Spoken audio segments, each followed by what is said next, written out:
چلیے آج ایک ایسی کہانی میں اترتے ہیں جو شرمندگی سے طاقت کی طرف سفر کی داستان ہے۔ یہ ایک جائزہ ہے اس خاموش سی طاقت کا جو خود کو قبول کرنے سے حاصل ہوتی ہے۔ تو یہ کہانی شروع ہوتی ہے ایک ایسے سچ سے، ایک ایسا سچ جو پہلے کبھی نہیں بتایا گیا۔ یہ ایک ایسا اعتراف ہے جو سننے والے کو سیدھا کہانی کے دل میں لے جاتا ہے، ایک ایسی دنیا میں جہاں کمزوری کو چھپایا نہیں جاتا۔ دیکھیے، یہ جو پہلی لائن ہے نا، اس میں کتنی ولنریبلٹی ہے۔ ایسا لگتا ہے جیسے کہانی سنانے والا ہم پر اعتماد کر رہا ہے، اور بس یہیں سے اس کہانی کا اصل وزن محسوس ہونا شروع ہو جاتا ہے۔ اس اعتراف کے فوراً بعد کہانی اپنے اصل کانفلکٹ کی طرف جاتی ہے، اور وہ کانفلکٹ کیا ہے؟ لوگوں کے فیصلوں کا بوجھ۔ یہ وہ تکلیف ہے، آپ جانتے ہیں، جو دوسروں کی نظروں سے، ان کی باتوں سے ملتی ہے۔ کہانی کی شروعات میں دوسروں کے رویے کی بات ہوتی ہے، وہ ہنسی، وہ جج کرنا، یہ چیزیں انسان کو بالکل اکیلا کر دیتی ہیں، اور ہم دیکھتے ہیں کہ کیسے باہر کی دنیا کا یہ شور اندر کی خاموشی کو کھا جاتا ہے۔ یہ الفاظ سنیے، یہ سیدھا اس تکلیف کی جڑ تک لے جاتے ہیں۔ یہ کوئی وہم نہیں ہے، بلکہ ایک روزمرہ کا تجربہ ہے، ایک ایسا زخم جو روز تازہ ہو جاتا ہے۔ تو اس درد کی کئی لیئرز ہیں۔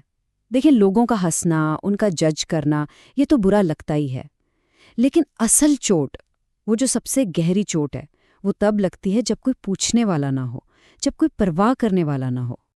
اور یہ بات بہت گہری ہے کہ اصل مسئلہ لوگوں کی باتیں نہیں ہیں، بلکہ ان کی خاموشی ہے۔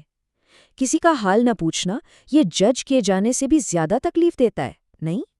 اور یہ جو تجربات ہیں یہ وقتی نہیں ہوتے۔ یہ جو چپتی ہوئی باتیں ہیں، لوگوں کی نظریں ہیں، یہ سب گہری یادیں بن جاتی ہیں۔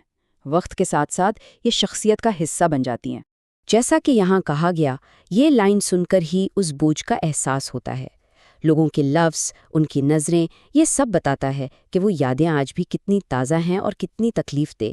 لیکن پھر کہانی میں ایک ٹرننگ پوائنٹ آتا ہے، فوکس بدل جاتا ہے۔ اب تکلیف کی ڈائریکشن باہر سے اندر کی طرف ہو جاتی ہے۔ یہاں پر جو مرکزی کردار ہے وہ ایک قدم آگے بڑھتا ہے۔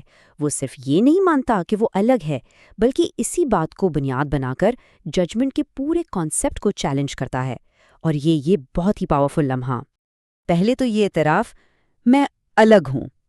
ہاں، خود کو اس طرح سے مان لینا یہ بہت ضروری ہے۔ اصل سوال پوچھنے سے پہلے یہ سیلف اویئرنیس کا، خود کو قبول کرنے کا پہلا سٹیپ ہے۔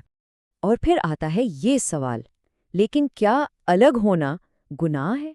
یہ پوری کہانی کا دل ہے۔ یہ صرف ایک سوال نہیں، یہ ایک چیلنج ہے سوسائٹی کے نارمز کے خلاف۔ یہ ہر اس انسان سے پوچھا جا رہا ہے جو دوسروں کو جج کرتا ہے۔ تو اس زوردار سوال کے بعد کہانی ریزولوشن کی طرف جاتی ہے۔ اور سولوشن کیا نکلتا ہے؟ حل یہ ہے کہ دوسروں کو بدلنے کے بجائے خود کو بدلا جائے۔ یہاں دیکھیں، ماضی اور حال کا فرق بالکل صاف ہے۔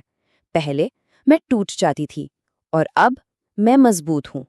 یہ جو ٹرانسفارمیشن ہے یہ اچانک نہیں ہوئی، اس کے پیچھے ایک گہرا اندرونی سفر ہے۔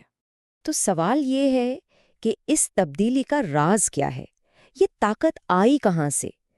یہ کوئی بغاوت نہیں ہے، بلکہ یہ ایک انٹرنل شفٹ ہے، ایک ایسی اندرونی تبدیلی جس نے سب کچھ بدل دیا۔ اور جواب ہے، کیونکہ میں نے خود کو ایکسیپٹ کر لیا ہے۔ یہی اس پوری کہانی کا نچوڑ ہے، سیلف ایکسیپٹنس، خود کو قبول کر لینا۔ یہی وہ ڈھال ہے جو ہر تنقید، ہر ججمنٹ سے بچاتی ہے۔ جب آپ خود کو مان لیتے ہیں تو پھر دوسروں کی باتوں کا اثر ختم ہو جاتا ہے۔ آخر میں کہانی کا جو پیغام ہے وہ صرف اس کردار کے لیے نہیں ہے، وہ ہم سب کے لیے ہے۔ اور یہ ایک بہت ہی ذاتی، دل کو چھو لینے والی ریکویسٹ ہے۔ اور وہ ریکویسٹ یہ ہے، اگر آپ مجھے سمجھ نہیں سکتے تو پلیز مجھے جج بھی مت کرو۔ دیکھیں، کہانی غصے پہ نہیں، ایک التجا پہ ختم ہو رہی ہے کہ اگر آپ کسی کو سمجھ نہیں پا رہے تو کم از کم اس پر کوئی فیصلہ تو نہ سنائیں۔